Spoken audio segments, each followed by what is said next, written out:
이어서 경제 상황 좀 짚어보겠습니다. 오늘 코스피가 6.49% 급락하면서 장을 마무리했습니다. 중동 전쟁의 충격이 계속되고 있는 모습인데요.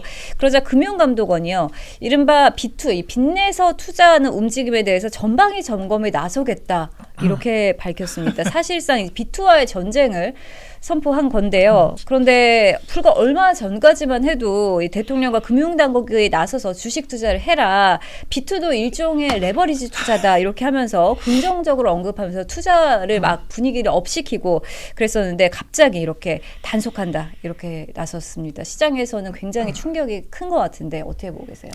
정말 황당한 거죠. 그러니까 일단은 선거 앞두고 다른 거시지표라고 하는 건요, 코스피처럼 뭐 연기금까지 동원해가지고 인위적으로 조정할 수 있는 것은 거시지표가 아닙니다. 인위적으로 조정할 수 없지만 우리 경제의 펀더멘탈을 위해서 기초적으로 관리를 해야 되는 지표들이 있는 것이거든요. 이를테면 물가, 한국은행이 존재하는 가장 큰 이유는 물가 관리입니다. 통화량을 물가가 과도하게 폭등하지 않게 관리하는 게 한국은행의 존재 이유라고 해도 과언이 아닙니다. 물가, 그리고 다음 성장률이죠.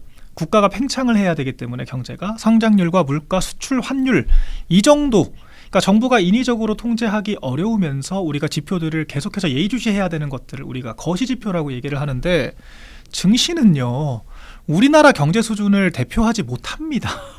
기업의 가치 그 자체를 반영하는 것도 아니고요, 통화량을 비롯해서 여러 가지 외부 요인들, 해외 투자가 얼마나 늘고 있고 PBR 수치가 얼마가 되고 자사주가 얼마나 존재하는지 등등등 여러 가지 외부 요인으로 결정이 되기 때문에 증시는 애초에 핵심 지표가 아니에요. 그런데 지금 이 정권에서 증시를 마치 경제지표 성공의 대표적인 지표인 것처럼 과대 포장을 하면서 국민들에게 질소를 팔았다고 저는 생각을 하거든요. 그래서 제가 스테로이드 지지율이다라고 늘 얘기를 했었고, 환각제를 먹이고 있다라고 평가를 했었잖아요.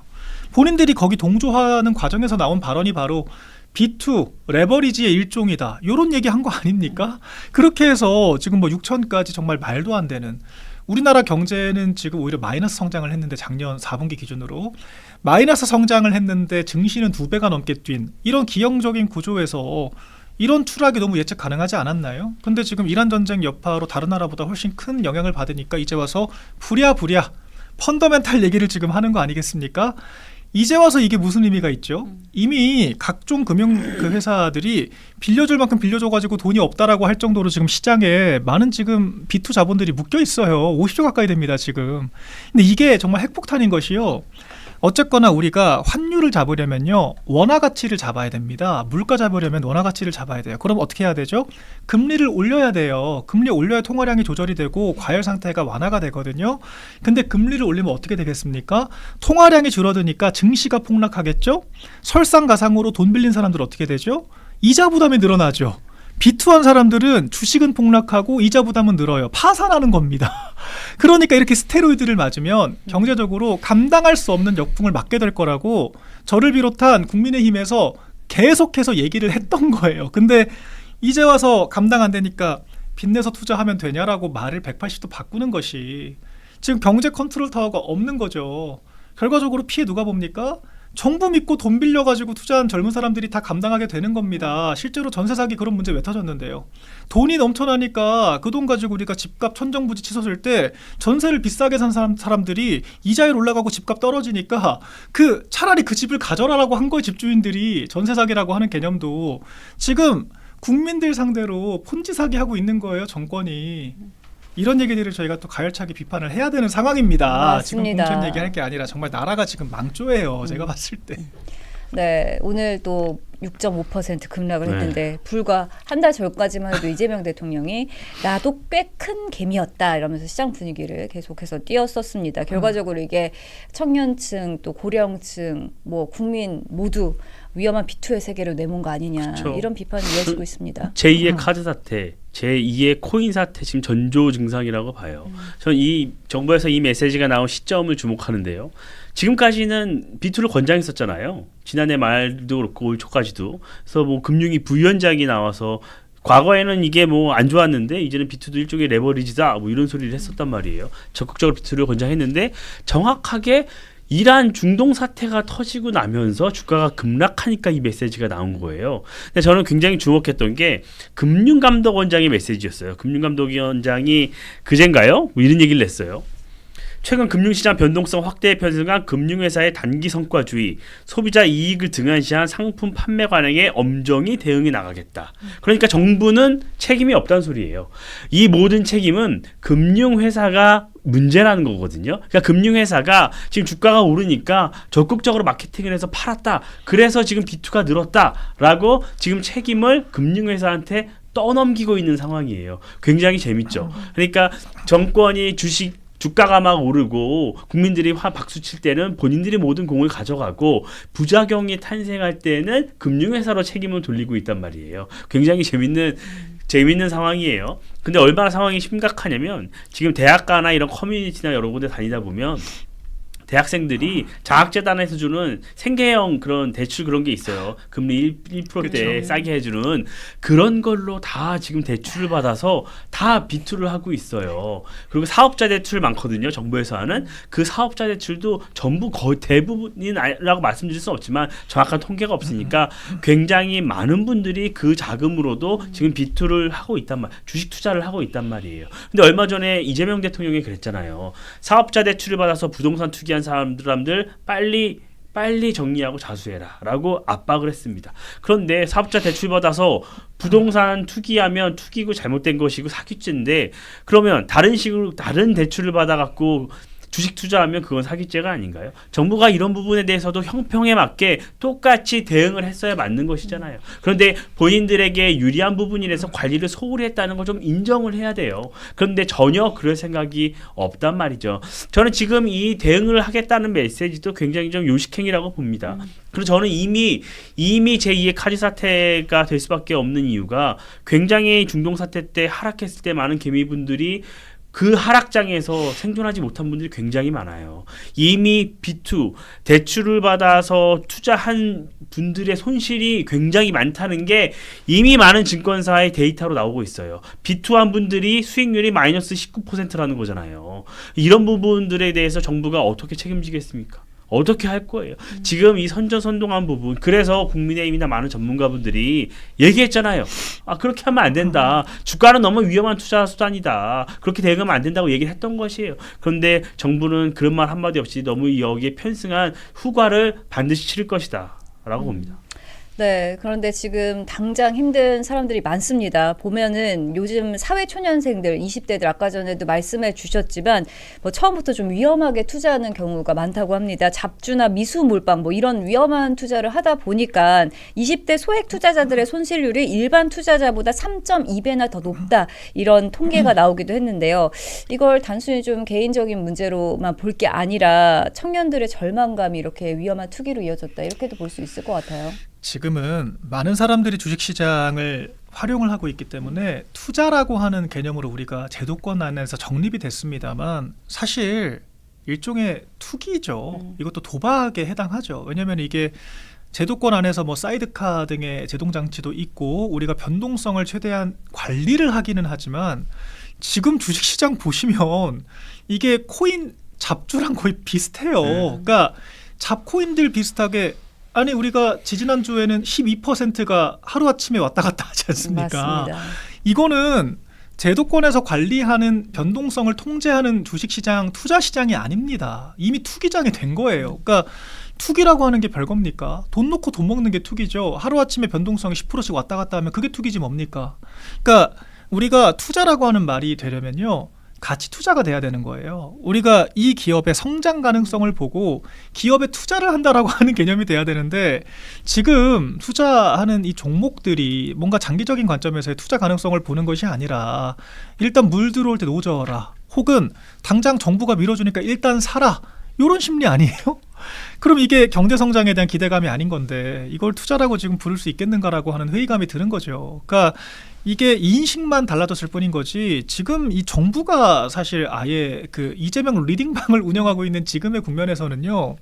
이거는 코인 시장과 전혀 그 차별성이 없다라고 저는 보여져요. 변동성에 대한 지금 통제도 안 되고요. 그렇기 때문에 너무 많은 젊은 층들이 필터링 없이 정부만 믿고 이런 시장에 들어온다라고 하는 것 자체가 아니, 정부가 국민적인 투기 조장하는 거랑 뭐가 다르냐는 거예요.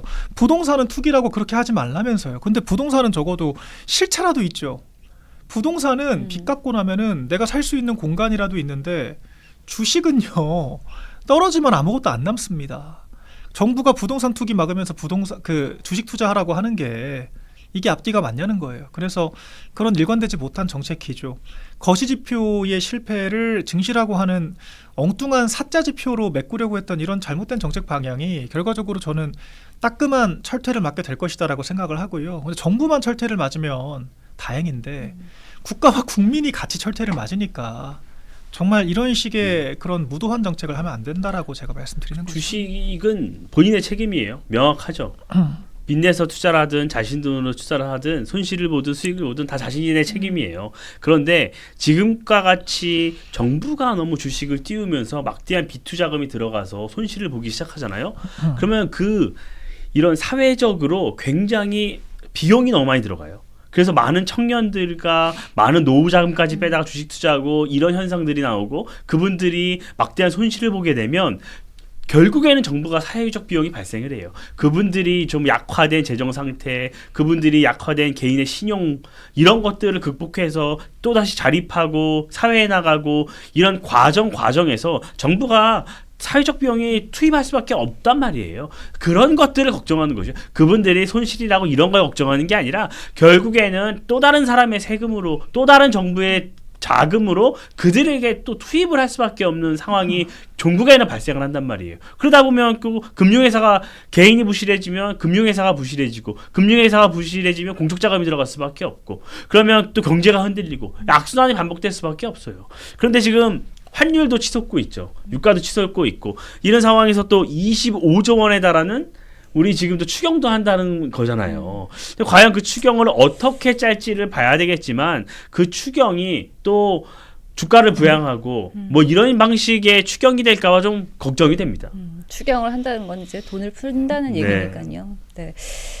참 걱정되는 상황입니다. 청년뿐만 아니고 또 어르신들도 굉장히 주식시장에 많이 뛰어들고 있다고 하는데 이 노후 자금을 들고 주식시장에 많이 뛰어들고 있습니다. 고령층의 예수금이 역대 최고치라는 통계가 또 나왔는데요. 그런데 이런 분들까지 이제 손실을 보게 된다면 이게 국가적인 복지 부담으로 이어질 수 있다. 이런 우려도 좀 나오고 있습니다. 어떻게 보세요? 이게 그러니까 노후 자금을 지금 털어서 사실 투자를 가장한 투기를 하고 있다라고 하는 것이기 때문에 이게 참 아이러니하다는 생각이 들어요. 사실 올해 국민연금에서 작년 투자 수익이 역대 최고라고 얘기를 했거든요. 근데 그 국민연금이 국내 주식에 대한 투자 비중을 높였어요. 그러면 그 수익이 어디서 났겠습니까? 지금 빚내 가지고 투자하다가 돈 잃은 특히 젊은 층들 노후 자금 그 우리 국민연금에 미리 연금 낸 거예요, 사실. 그러니까 이게 참 웃지 못할 지금 상황인 거예요. 그러니까 국민연금이 그리고 수익 실현하려면 해외 주식에 투자해야죠. 국내장에 돈 넣었다가 빼면 그대로 추락할 텐데 국내장에 넣은 주식은 빼지도 못합니다. 그러니까 그 국민연금에서 발표한 통계가 실현된 수익인 건지 아니면 국내 주식이 늘어났으니까 일단 늘어났다라고 보유 그 월렛을 기준으로 얘기를 한 건지 저 그것도 명확하지가 않다라고 지금 보여지고요. 그러니까 젊은 세대들은 지금 미리 그 연금 내고 있고 지금 노년층들은 이 주식 투자에서 실패를 하게 되면 그만큼 정부의 부양 부담이 늘어나는 것이기 때문에 안 그래도 우리나라가 노인 빈곤율 전 세계 압도적 1등 아니겠습니까? OECD 국가들 중에서 그런 나라에서 지금 기초연금 늘린다 만다 하는데 그 부담 당연히 늘어날 수밖에 없죠. 그렇기 때문에 지금 전 국민이 이렇게 위험한 투기장에 동참을 한다라고 하는 이 분위기를 만든 게 정말 망국적이다라고 제가 말씀드릴 수밖에 없는 것이고요. 결과적으로 그 책임 미래 세대가 다 지게 되는 겁니다. 그러니까 젊은 세대들은 지금 자기들 그 빚은 빚대로 내면서 투자하고 하고 있는 거고 나중 가면요. 결과적으로 지금 다시 또 빈곤으로 올라가는 우리 어르신들 부양하기 위한 부담까지 2중 3중고에 갇히게 되는 거예요. 이런 상황이기 때문에 참 참담하다라고 생각을 하는 것이고 국민연금도 이 수익이 실현이 어려울 거라고 저는 보여집니다. 환율이 너무 올랐잖아요. 지금 환율에도 연기금 다 투입을 했는데 환율이 그 이상 올라간 만큼 그대로 손실이에요. 그죠? 그리고 국민연금의 비중 늘린 만큼 더 유동적으로 자금 운용할 수 있을 만한 공간도 줄어들기 때문에 앞으로 수익성 떨어질 수밖에 없고요. 이런 여러 단서들을 봤을 때 지금 이 4년 동안 열람조차 못하게 묶어놓은 연기금 지금 운용 관련된 이 정보들이 이 정권 말쯤에 얼마나 큰 핵폭탄으로 터질까 벌써부터 우려가 됩니다. 네, 금감원이 좀 이제서야 비투를 단속하겠다 이렇게 나섰는데 증권사 신용공여뿐만 아니라 은행 또 보험사 카드사까지 모두 사실상 전 금융권의 대출 통로를 점검하겠다고 합니다. 이게 시장 경색을 불러올 것이다 이런 우려도 나오고 있거든요. 너무 늦었죠. 이런 부분은 지금 이렇게 홍보해서 대대적으로 하는 게 아니라 경보음이 울렸을 때 그때 대대적으로 좀 해서 미리미리 관리를 했어야 되는 것이죠. 지금은 너무 많은 이런 대출이 실행이 됐고 너무 많은 분들이 이미 자금이 투입된 상황이기 때문에 지금 단속하는 게 무슨 의미가 있을까 좀 싶어요. 그리고 이재명 정부 초반에 한창 환율 올랐을 때 있잖아요. 그때 그 환율 폭등의 책임을 서학개미에게 돌렸단 말이에요. 그 서학개미에 돌리면서 많은 증권사들에게 미장에 투자하는 부분에서 굉장히 규제를 했어요. 그러니까 우리 서학개미들이 미국 시장에 투자하는 부분에서 굉장히 규제를 많이 했었단 말이에요. 대신에 그 돈이 다 우리 국내 시장으로 다 투입이 된 거예요. 그런 정부가 결국에는 국내 주가 부양을 위해서 금융시장을 굉장히 금융사들을 동원을 했던 부분이 있거든요. 그러면 지금 와서 다 막아버린다? 그러면 우리 내수는 또 어떻게 할 건가요? 그러니까 저는 이런 부분에서 정부가 지금 뭐 큰 소리는 치는데 결국에는 실효성 있게 막아내긴 좀 쉽지 않을 것이다. 그렇게 보여져요. 네, 지금까지 좀 주식 시장 짚어봤는데 이번에는 좀 부동산 문제도 짚어보도록 하겠습니다. 이재명 대통령이요. 다주택 동직자를 부동산 정책 논의에서 배제하겠다 이렇게 밝혔습니다.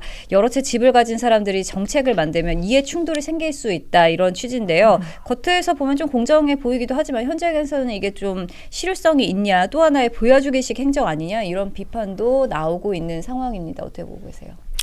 문제인식 자체는 공감은 됩니다. 이를테면 일전에 그 사퇴한 국토부 차관 있잖아요. 그 자기는 갭 투자했으면서 갭 투자했으면서 정책 위반한다라 그래서 이해충돌 문제가 발생했던 그 국토부 차관 같은 경우에도 언론이 지금이라도 집 팔시면 안 되냐라고 물어보니까 더 오를 수도 있는데 내가 자선 사업가도 아니고 왜 팔아야 되냐라고 이야기를 해서 정말 전국이 발칵 뒤집혔거든요.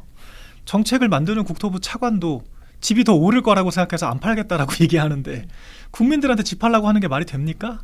아니 그리고 주택을 가진 사람이 매물을 내놔야 집값이 잡히는 건데 본인들도 안 내놓겠다고 하잖아요. 그리고 공급이 없는데 어떻게 집값이 잡히죠? 그러니까 이런 문제들이 있었기 때문에 아마 특단의 조치로 이해충돌 문제 자체를 지적한 것은 뭐 저는 그 문제인식은 공감이 됩니다. 그런데 우리가 사람을 쓸 때 우선순위라고 하는 게 있잖아요. 정책 위반자는요. 정책적 전문성이 제일 중요해요. 물론 정책적 전문성이 있는 사람이 다주택자도 아니라 그러면 뭐 금상첨화겠죠. 그런데 인사권자가 사람을 쓰는 기준이 전문성이 아니라 다주택이 아닌 사람이라고 전제를 깔아버리게 되면 이게 지금 선후관계가 맞냐는 거예요. 그러니까 구구단이 지금 되냐는 거죠. 그래서 문제인식은 공감하지만 이런 식의 대책을 짜는 게 지금 제도권의 언어에 맞는 건가라고 하는 의구심이 들고요. 무주택자라고 해서 정책 잘할 거란 보장이 없는데 그럼 그때도 정책 실패하면 이제 누구를 탓할 겁니까? 그러니까 굉장히 공허한 지금 이야기가 될 수 있어요. 그러니까 이거는 그냥 대중 인기 관리용. 대통령이 이 정도로 지금 인사에 대해 신경 쓰고 있다. 우리가 기준을 세우고 있다라는 것을 쇼잉하기 위한 용도인 거지. 이게 뭐 대단한 실질적인 결과물을 가져올까? 저는 그건 굉장히 회의적입니다. 지방선거용 구두 개입이에요. 그러니까 결국 지난해 부동산 대책을 내놓고 그 이후에 집값이 폭등했잖아요. 그러니까 많은 분들 시장에서 이재명 정부의 공급 대책이 무엇이냐, 공급 대책을 제대로 내놔봐라 라고 했어요. 근데 129 대책이 실패했죠. 어떤 민간 섹터에서 공급을 많이 하기보다는 공공 영역에서 많은 집들을 공급하겠다는 대책으로 흘러가면서 많은 분들이 실망을 했습니다. 결국 그 이후에 나온 게 이재명 대통령의 다주택자는 마귀다. 이러면서 그 책임을 다주택자들한테 돌리면서 시장에 대한 구두 개입을 했어요. 그러면서 다주택자 양도세 중과 그 중과를 시행하겠다라고 라고 하면서 시장이 조금 잦아드는 측면이 있죠. 그런데 지금까지 그 약발이 좀 떨어지니까 이번에는 또 새로운 약발을 또 집어넣은 거예요. 그래서 저는 굿게임을 해서 나는 이렇게 주변의 사람들을 관리해서 정말 더 강력한 부동산 대책을 내놓을 것이다 라는 것을 시장에 암시시키기 위한 것이죠. 또 한 가지 측면은 측근들 있잖아요. 많은 지적을 받았던 측근들에 대한 면죄부를 주는 것이라고 봐요. 그동안 이재명 정부 부동산 대책을 담당하는 여러분들이 계셨어요. 그런데 많은 분들이 문제 제기를 했던 건 그거예요. 아니 왜 토지거래 허가구역을 서울 전역과 경기도까지 확대를 하는 것이냐.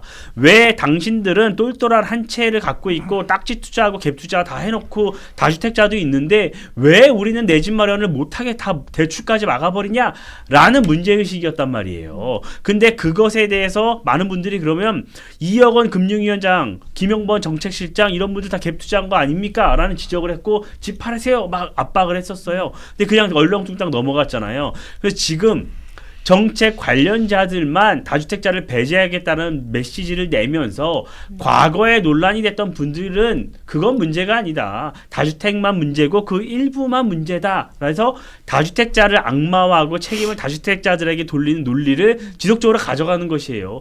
우리가 늘 얘기했지만 이한주 경제인문사회연구회 이사장이란 분이 계세요. 이분이 이재명 대통령이 성남시장 할 때부터 굉장히 가까운 분이에요. 근데 이분이 성남에 살면서 가천대 교수 출신인데 청담동에 딱지를 사놓고 아들 자식들에게도 딱지도 증여하고 이런 걸로 굉장히 논란이 됐었단 말이에요. 근데 그때 정부는 이분은 공직을 맡고 있지 않다라고 얘기를 했어요. 근데 지금 추후에 논란이 좀 잦아드니까 경제인문사회연구회 이사장으로 갔단 말이에요. 그 연구회 밑에는 굉장히 많은 연구단체가 있어요. 그 연구단체들에서 부동산 관련 연구를 하면 그것은 이 정책 설계에 관여를 하는 것입니까? 안 하는 것입니까? 저는 이 대통령이 제시한 것이 기준도 모호하고 근본적인 대책도 되지 않고 결국에는 그 시장에 구두 개입을 하는 정도로 그치는 그냥 시장의 약발을 조금 더 하려는 그 정도 수준에 불과하다 이렇게 봅니다. 네, 말씀하셨듯이 이재명 대통령이 계속해서 부동산 다주택자에 대해서 악마화하고 또 모든 책임을 이 다주택자들에게 떠넘기고 있는 상황인데 이런 대통령의 인식 어떻게 보고 계십니까? 굉장히 잘못됐죠. 그러니까 다주택이라고 하는 것 자체가 악마화될 대상인 것이냐, 사유재산제를 부정하는 거죠. 그리고 장덕 대표 사례에도 나왔던 것처럼 다주택이라고 하는 게 투기 목적이 아니라 정말 여러 가지 사유로 국민들께서는 여러 주택들을 가질 수 있고요. 이게 서울에 오히려 똘똘한 한 채가 더 문제가 된다고 하지 않습니까? 그러니까 오히려 집값이 더 치솟을 수 있는 한 곳에 뭐 갭 투자를 한다든지 한 채를 가지고 더 이득을 보는 게 차라리 투기에 가깝지. 투기라는 정의를 굳이 할 거라면요. 단순하게 집이 많으니까 투기다? 그러니까 집에 자전거 여러 대 둔다라고 해서 이게 지금 자동차 사 모으는 거랑 비교가 될 급이냐라고 하는 거죠. 이를테면은 장 대표 지금 집이 6채라고 지금 알려져 있지만 그 명의 6개 명의 다 합쳐봤자 10억이 안 된다는 거 아닙니까? 대부분은 그 장모집 같은 경우에는 장모님 같은 경우에는 그 지분 형태로 상속을 받아가지고 혼자 지금 처분도 어려운 그런 식의 형태 이런 것들까지 한 채 한 채 카운터해가지고 다주택이라고 프레임을 짓는 거잖아요. 그러니까 저는 여러 국민들께서 여러 사정들이 있으실 거라고 생각이 돼요. 근데 이런 것들을 단순하게 구두로 악마화하는 걸 넘어서 실질적인 페널티를 주기 시작하면요. 시장이 굉장히 왜곡되고 교란될 수가 있습니다. 그렇기 때문에 이미 경험칙적으로 증명이 됐지 않습니까? 저희가 더 깊게 말할 것도 없이 노무현 정부, 문재인 정부 모두 다 부동산 자체의 투기라고 규정을 하면서 시장을 악마화하고 시장과 싸웠는데 결국 정부가 이겼습니까? 늘 시장이 이겼다고요. 그러니까 시장이 위대하다 이런 말을 하고 싶은 것이 아니라 시장이라고 하는 것은 여러 이해관계들이 복합적으로 결부되기 때문에 단일된 통제를 통해서 이것을 바꾸려고 하는 정부의 힘으로는 통제가 불가능하다라고 하는 원론적인 얘기를 드리는 거예요. 근데 지금 대통령 자체가 이런 시장주의를 부정하는 얘기들을 일상적으로 하고 있기 때문에 우리나라 경제가 참 미래가 어둡다라고 하는 생각을 할 수밖에 없죠. 부동산은 아마 지금 민주당 정부에서는 전전긍긍할 겁니다. 왜냐하면 공시지가가 역대급으로 올랐죠. 그것들을 많은 분들이 이제 세금으로 체감을 할 수밖에 없어요. 그리고 지금 거래를 못하게 다 막아놨죠. 대출 막아놨죠. 전월세 값 뛰고 있죠. 지금은 소리 없이 다들 침묵하고 있지만 이 부분에 대해서 정부가 과연 올바르게 부동산 대책을 가져가고 있는지에 대해서는 특히 서울에 계신 분들은 지방선거 때 굉장히 분노의 투표를 하지 않을까. 전 그렇게 대답해요.